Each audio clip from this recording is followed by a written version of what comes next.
చిన్న కథ. బహుమతి ఎవరికి? రాజు ఒకసారి సైనికాధికారితో కలిసి నగరంలోని ఒక తోటలోకి వచ్చాడు. ఆ తోట చాలా అందంగా, చూడముచ్చటగా, రంగురంగుల పూలతో నిండి ఉంది. అది చూసి రాజు చాలా సంబరపడ్డాడు. అక్కడ 100కు పైగా పనివాళ్ళు ఉన్నారు. తోటను ఇంత సుందరంగా తయారు చేసిన 10 మంది పనివాళ్ళకి బహుమానాలు ఇవ్వాలి అనుకున్నాడు రాజు. కానీ వీరిలో ఎవరు పనిమంతులో, ఎవరి పని దొంగలో ఎలా కనుక్కోవాలి అని సైనికాధికారిని సలహా అడిగాడు. సైనికాధికారి బాగా ఆలోచించి అందరినీ వరుసగా నిలబడమని అన్నాడు.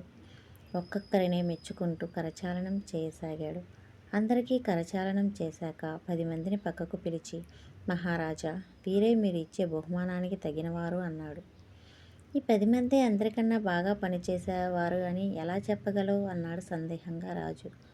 సైనికాధికారి చిరునవ్వు నవ్వి, రాజా, పనిచేసే వారి చేతులు చాలా గట్టిగా ఉంటాయి.